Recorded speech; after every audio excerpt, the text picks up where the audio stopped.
So hello everyone, welcome back to our channel. तो इस video में हम लोग पढ़ेंगे सर्कुलेटरी सिस्टम, जो कि क्लास 10 साइंस लाइफ प्रोसेस का ही एक पार्ट है। मैंने already human digestive system, nutrition के टाइप्स, रेस्पिरेटरी सिस्टम इसके वीडियो अपलोड कर दिए, तो आप प्लेलिस्ट में जाके वीडियो को चेक कर सकते हैं।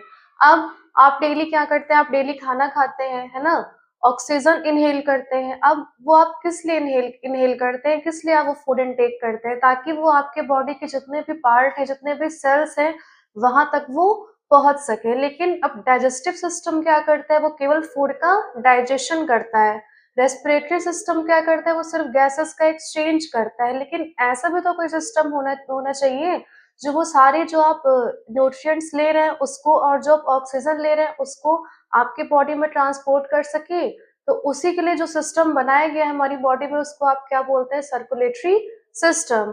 तो सर्कुलेटरी सिस्टम एक ऐसा सिस्टम है जो आपके बॉडी में, जो आपका फूड डाइजेस्ट हुआ है उसको, जो आपने ऑक्सीजन लिया है उसको, और जितने भी वेस्ट मटेरियल्स हैं उसको हमारे बॉडी में जितने भी सेल्स है वहां तक पहुंचाता है, और हमारे बॉडी के जितने भी सेल्स है वहां से वो बाहर लेके आता है। अब कोई भी सिस्टम है वो अकेले तो बना नहीं है, वो कई सारे पार्ट से बना है। तो वैसे ही हमारा सर्कुलेटरी सिस्टम भी है। हमारा सर्कुलेटरी सिस्टम किससे बना है? एक तो ब्लड, एक ब्लड वेसल और एक हार्ट। अब हम एक एक करके इनको डिटेल में पढ़ेंगे। सो ब्लड क्या होता है? ब्लड एक फ्लूइड कनेक्टिव टिश्यू है। अब फ्लूइड से समझ रहे हैं कि वो क्या कर सकता है? एक जगह से दूसरी जगह वो फ्लो कर सकता है। उसके अंदर कैसी नेचर है? फ्लूइडिटी की नेचर है, फ्लो करने की नेचर है। कनेक्टिव से आपको पता चल रहा है कि वो दो टिश्यूज को क्या कर रहा है? कनेक्ट कर रहा है। तो वो टिश्यूज कैसे टिश्यूज है? Fluid connective tissue. अब contains plasma and blood cells. Blood contain क्या करता है? एक तो ब्लड सेल और एक प्लाज्मा। ब्लड सेल को आप एक और नाम देते हैं ब्लड कार्पसल्स। उसके बाद लिखा है फ्लो थ्रू ब्लड वेसल्स। हमारी बॉडी में क्या होता है? थिन ट्यूब जैसी स्ट्रक्चर होती है। थिन मतलब पतली। पतली क्या होती है? ट्यूब जैसी स्ट्रक्चर होती है, उसी को हम बोलते हैं ब्लड वेसल्स। इसी ब्लड वेसल्स से क्या करती है? ब्लड हमारी पूरे बॉडी में फ्लो करती है। उसके बाद लिखा है adult human body has 4 to 6 litres of blood. एक जो एडल्ट होता है उसमें जितना ब्लड होता है उसको कितना होता है? 4 से 6 लीटर्स। अब इतना किसके बारे में बताया गया था? ब्लड के बारे में। अब होता है इसमें क्या है? यहाँ पे लिखा हुआ है ना प्लाज्मा और ब्लड सेल्स। तो प्लाज्मा क्या होता है? प्लाज्मा एक स्ट्रॉ कलर का लिक्विड होता है जिसमें जितने भी सेल्स होते हैं, ब्लड सेल्स होते हैं, वो क्या करते हैं? फ्लो करते हैं, सस्पेंड करते हैं। अब वो होता कितना है? 55 to 60% ऑफ ब्लड। ब्लड का जो 55 से 60% होता है वो क्या होता है? आपका प्लाज्मा होता है। 90 से 92% उसमें क्या होता है? वाटर होता है। प्रोटीन्स कितने होते हैं? 7 to 8%। और इनऑर्गेनिक सॉल्ट्स कितने होते हैं? 1%। ठीक। अब ब्लड सेल्स की बात करें, जिसको हम लोग ब्लड कार्पसल्स भी बोलते हैं, वो कितने होते हैं? 40 से 45%। आपका ब्लड में 50 से 55 से 60% क्या था? प्लाज्मा था। और 40 से 45% क्या होता है? ब्लड सेल्स होते हैं। ब्लड सेल्स भी आपके 3 टाइप्स के होते हैं। एक होते हैं रेड ब्लड सेल्स, एक होते हैं व्हाइट ब्लड सेल्स, और एक होते हैं प्लेटलेट्स। रेड ब्लड सेल्स को आप एक और नाम देते हैं एरिथ्रोसाइट्स। वैसे ही व्हाइट ब्लड सेल्स को आप एक और नाम देते हैं ल्यूकोसाइट्स। ऐसे प्लेटलेट्स को आप एक और नाम देते हैं थ्रोम्बोसाइट्स। अब रेड ब्लड सेल्स या फिर एरिथ्रोसाइट्स होते क्या है? बाइकॉनकेव और डिस्क शेप। इनके अगर हम स्ट्रक्चर की बात करें, शेप की बात करें, तो या तो बाइकॉनकेव होते हैं या तो फिर डिस्क शेप के होते हैं। इनके पास एक रेड कलर का पिगमेंट होता है, उसको हम लोग बोलते हैं हेमोग्लोबिन। हेमोग्लोबिन क्या करता है? पहला तो हमारे ब्लड को रेड कलर प्रोवाइड करता है। दूसरा, वो क्या करता है कि ऑक्सीजन, मतलब हमारे पूरे बॉडी में क्या ट्रांसपोर्ट होता है? ऑक्सीजन। तो वो ऑक्सीजन के लिए क्या करता है? सरफेस एरिया इंक्रीज कर देता है। वो अपने ऊपर क्या करता है? 4 मॉलिक्यूल्स, एक बार में 4 मॉलिक्यूल्स ऑक्सीजन के कैरी करता है और पूरे बॉडी में ट्रांसपोर्ट कर देता है। उसके बाद न्यूक्लियस अब्सेंट। हमारे बॉडी के जितने और सारे सेल्स हैं उनमें क्या होता है? न्यूक्लियस प्रेजेंट होता है। बट ये एक ऐसा ब्लड सेल है जिसमें क्या होता है? न्यूक्लियस अब्सेंट होता है। Life span of about 120 days. इसका जो लाइफ स्पैन है यानी कि जीवन काल है इसका, वो कितना होता है? 120 डेज। Deficiency anaemia. अगर हमारे ब्लड में हीमोग्लोबिन की कमी हो जाती है, डेफिशिएंसी हो जाती है, तो हमको एक बीमारी हो जाती है, उसको हम क्या बोलते हैं? एनीमिया बोलते हैं। इनका फॉर्मेशन कहाँ होता है? Bone marrow. हमारे बोन में, हमारी हड्डियों में एक टिश्यू होता है, उसको हम लोग बोलते हैं बोन मैरो। वहीं पे क्या होता है कि रेड ब्लड सेल्स का फॉर्मेशन होता है। और ये जाके डेड कहाँ होती है, खत्म कहाँ होती है? हमारे स्प्लीन में। उसके बाद अगर हम व्हाइट ब्लड सेल्स की बात करें, ल्यूकोसाइट्स की बात करें, तो ये कलरलेस होती है। हमारी रेड ब्लड सेल्स कलर्ड क्यों थी? क्योंकि उसमें रेड कलर का पिगमेंट था, जिसको हम लोग बोलते हैं हीमोग्लोबिन।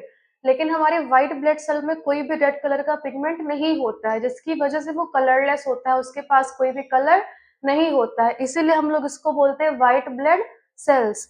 उसके बाद लिखा है do not have any fixed shape. अब रेड ब्लड सेल्स की दो शेप थी, या तो वो बाइकॉनकेव हो सकती है, या तो डिस्क शेप हो सकती है। लेकिन व्हाइट ब्लड सेल की कोई भी फिक्स शेप नहीं होती है। इनके क्या होते हैं? डिफरेंट टाइप्स होते हैं। ठीक, व्हाइट ब्लड सेल्स के डिफरेंट टाइप्स होते हैं। अब डिफरेंट टाइप्स होते हैं तो उसी हिसाब से इनका जो शेप होता है वो भी डिफरेंट होता है। ठीक, अब लिखा हुआ हेवन न्यूक्लियस, यहाँ पे न्यूक्लियस क्या था? अब्सेंट था। लेकिन व्हाइट ब्लड सेल में क्या होता है? न्यूक्लियस प्रेजेंट होता है। अगर इनकी लाइफ स्पैन की बात करें तो 12 आवर्स से लेके 12 डेज तक। अब ये 12 आवर्स तक भी रह सकती हैं और या फिर 12 डेज तक भी रह सकती है। सोल्जर्स ऑफ द बॉडी, इनको हम क्या बोलते हैं? हमारी बॉडी का सोल्जर्स। हमारे पास जैसे आर्मीज होते हैं जो क्या करते हैं? हमारी कंट्री को प्रोटेक्ट करते हैं बाहर के एनिमीज से, वैसे ये व्हाइट ब्लड सेल्स क्या करते हैं? हमारी बॉडी को प्रोटेक्ट करते हैं बाहर के जर्म से, फॉरेन जर्म से। तो ये क्या करते हैं? जो भी इंफेक्टेड पार्ट्स हमारी बॉडी में देखते हैं, वहां पे जाके ये उन जर्म्स से क्या करते हैं? अटैक करते हैं, फाइट करते हैं और उस पार्ट को प्रोटेक्ट करते हैं। इसीलिए हम लोग इनको बोलते हैं soldiers of the body. They are of different types, main function is to fight against germs. मैंने आपको बताया कि इनके बहुत ही डिफरेंट टाइप्स होते हैं और इनका मेन काम क्या होता है कि जो भी जर्म्स होते हैं, फॉरेन जर्म्स होते हैं, उनके अगेंस्ट ये फाइट करते हैं, हमारी बॉडी को प्रोटेक्ट करते हैं। प्लेटलेट्स या फिर थ्रोम्बोसाइट्स की बात करें तो ये डिस्क शेप के होते हैं। रेड ब्लड सेल्स कितने शेप के थे? एक तो बाइकॉनकेव, एक disc shape. White blood cell का कोई भी शेप नहीं था, लेकिन प्लेटलेट्स का कौन सा शेप होता है? Disc shape. कलरलेस होते हैं, न्यूक्लियाई अब्सेंट होता है, फॉर्म कहाँ होते हैं? बोन मैरो में। लाइफ स्पैन कितना होता है? 5 to 9 डेज। अगर इनके मेन फंक्शन की बात करें तो इनका मेन फंक्शन होता है क्लॉटिंग ऑफ ब्लड। ये क्या करते हैं? जहां कहीं भी आपकी बॉडी में इंजरी हो जाती है वहां पे ब्लड की क्लॉटिंग करवा देते हैं। उसके बाद अगर हम ब्लड के फंक्शन की बात करें तो सबसे पहला फंक्शन है ट्रांसपोर्ट ऑफ न्यूट्रिएंट्स। आपका जो फूड रहता है उसका एब्जॉर्प्शन कहाँ हो जाता है? स्मॉल इंटेस्टाइन में। आपको पता है कि आपके स्मॉल इंटेस्टाइन में एक फिंगर लाइक प्रोजेक्शन होता है, उसको हम लोग बोलते हैं विलाई। वहां पे ब्लड क्या करते हैं? जो यूजफुल न्यूट्रिएंट्स एब्जॉर्ब हो जाते हैं विलाई में, वहां पे जाके उनको वो क्या कर लेता है? कैरी कर लेता है, एब्जॉर्ब कर लेता है और पूरे बॉडी में ट्रांसपोर्ट कर देता है। उसके बाद सेकेंड फंक्शन की बात करें, ट्रांसपोर्ट ऑफ गैसेस। क्या होता है कि आपके लंग्स में जो आप ऑक्सीजन इनहेल करते हैं वो चली जाती है, अब ब्लड क्या करता है? हमारे लंग्स में जाता है, वहां पे जो ऑक्सीजन होता है उसको एब्जॉर्ब करके पूरे बॉडी में ट्रांसपोर्ट कर देता है और आपके बॉडी में जो कार्बन डाइऑक्साइड रहता है उसको वो लंग्स तक लेकर जाता है और फिर आप उसको क्या करते हैं? एक्सेल कर देते हैं। उसके बाद मेंटेन्स टेम्परेचर, वो क्या करता है? आपके बॉडी का टेम्परेचर मेंटेन करता है। कैसे? आपकी बॉडी में जो हीट होती है या तो वो उसको एब्जॉर्ब कर देता है या तो फिर रिलीज कर देता है। इससे क्या होता है कि आपके बॉडी का टेम्परेचर मेंटेन रहता है। उसके बाद ट्रांसपोर्ट ऑफ वेस्ट। आपको पता है कि आपकी किडनी में क्या होता है? वेस्ट का रिमूवल होता है। आपका ब्लड कहाँ जाता है? किडनी में जाता है, वहां पे उसका क्या होता है? फिल्ट्रेशन होता है। अब वहां पे आपके ब्लड में जो यूजफुल न्यूट्रिएंट्स रहते हैं उसको वो क्या करता है? एब्जॉर्ब कर लेता है। आपको पता है ना कि आपकी किडनी में क्या होते हैं? फिल्टरिंग यूनिट्स होते हैं, उसको आप क्या बोलते हैं? नेफ्रॉन बोलते हैं। वो क्या करता है? उस ब्लड में जितने भी यूजफुल न्यूट्रिएंट्स रहते हैं उसको वो एब्जॉर्ब कर लेता है और जो वेस्ट होते हैं उसको वो क्या कर देता है? बाहर एलिमिनेट कर देता है। उसके बाद प्रोटेक्शन फ्रॉम इन्फेक्शन। आपको आपकी बॉडी में कोई भी इन्फेक्शन हो जाता है तो उससे आपको कौन प्रोटेक्ट करता है? व्हाइट ब्लड सेल्स, जिसको मैंने बताया था क्या बोलते हैं? Soldiers of the body. वहां पे भी ब्लड क्या होता है? कौन सा ब्लड सेल होता है? White blood cell. तो इसीलिए बोला गया है कि यहाँ पे उसका काम क्या है कि वो हमारी बॉडी को इन्फेक्शन से प्रोटेक्ट कर रहा है। उसके बाद है क्लॉटिंग ऑफ ब्लड। ब्लड का क्लॉट करवाने का किसका फंक्शन था? प्लेटलेट्स का। तो प्लेटलेट्स भी किसका पार्ट है? आपके ब्लड सेल का। इसीलिए यहाँ पे ये फंक्शन बोला गया है कि इसका एक फंक्शन क्या होता है? Clotting of blood. अब इतना मैंने आपको ब्लड के बारे में बता दिया। अब उसका सेकंड पार्ट क्या था? सर्कुलेटरी सिस्टम का। ब्लड वेसल, मैंने बोला था कि 3 चीजों से बनी होती है आपके सर्कुलेटरी सिस्टम।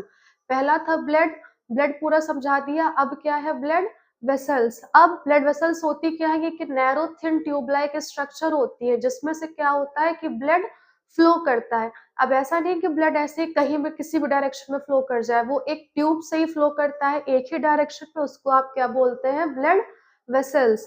अब ये कितने टाइप्स की होती है? 3 टाइप्स की। एक होती है आर्टरीज, एक होती है वेन्स और एक होती है कैपिलरीज। अब आर्टरीज क्या करती है? ट्रांसपोर्ट करती है ऑक्सीजन रिच ब्लड। आपके हार्ट से आपके पूरे बॉडी में जो ऑक्सीजन रहता है उसको कौन सप्लाई करता है? आर्टरीज। इनकी वॉल्स क्या होती है? थिक होती है। थिक मतलब मोटी। अब ये थिक क्यों होती है? क्योंकि ये क्या करती है? बहुत ही हाई प्रेशर से फ्लो करती है। तो अगर ये पतली होंगी तो इनका फटने का डर रहता है, इसलिए जो इनकी वॉल्स होती है थिक होती है, मोटी होती हैं।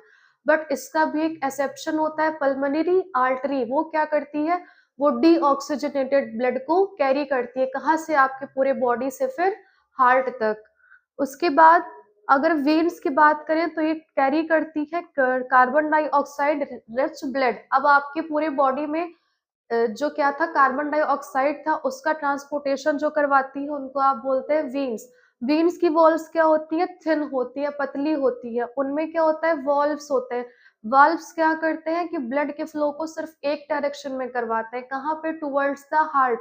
ताकि जो ये वॉल्व्स प्रेजेंट की होती है ताकि जो वो ब्लड है आपका, जो कार्बन डाइऑक्साइड रिच ब्लड है, उसका बैक फ्लो ना हो पाए। उसका भी एक एक्सेप्शन है, पल्मोनरी वेन। ये पल्मोनरी वेन क्या करती है? ऑक्सीजनेटेड रिच ब्लड को ट्रांसपोर्ट कर देती है। सो आज के लिए बस इतना ही। बाकी जो हार्ट है उसको हम नेक्स्ट वीडियो में आपको समझाएंगे। So please subscribe the channel, like the video and share my video. Thank you.